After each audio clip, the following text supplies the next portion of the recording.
کیا میسیج دیں گے اپوزیشن کو؟ ایک بار پھر دعوت دیں گے مذاکرات کی؟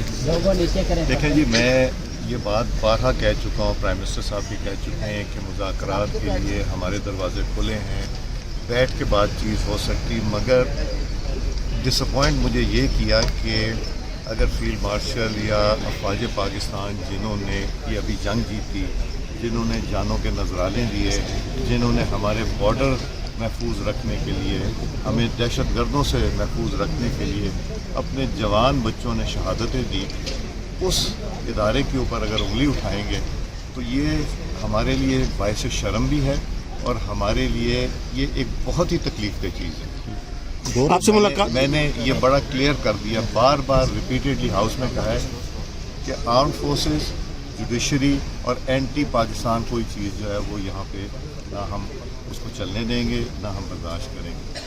آپ یہ سوچیں کہ پاکستان کے لیے بہتر کیا ہے، آپ کسی کو اگر ٹارگٹ کریں گے تو آپ کیا ان کو ٹارگٹ کر کے ایلیمنیٹ کر سکتے ہیں؟ نہیں، بالکل ایلیمنیٹ نہیں کر سکتے۔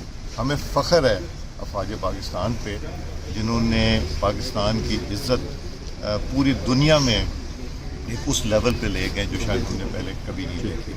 تو ہمیں جن چیزوں پہ فخر ہونا چاہیے، ان کے خلاف اگر ایسے ٹویٹس ہوں گے تو پھر جو میں نے آگے قدم بڑھائے تھے، میں نے اگر 4 بڑھائے تھے تو میں 40 قدم پیچھے چلا گیا۔ تو اس لیے یہ دیکھنا ہے کہ پاکستان کے مفاد میں کیا ہے، یہ سیاست وغیرہ رہ جائے گی، پاکستان ہے تو ہم سب کچھ دوستوں کو ریکویسٹ کر کے ان کو سامنے بٹھا دیں گے، مگر رستہ ایک ہے، وہ مذاکرات۔ لیکن سر آج پریس گوہر کی جانب سے کہا گیا ہے کہ مذاکراتی عمل کو ہم آگے بڑھانا چاہتے ہیں۔ یہ اچھی بات ہے۔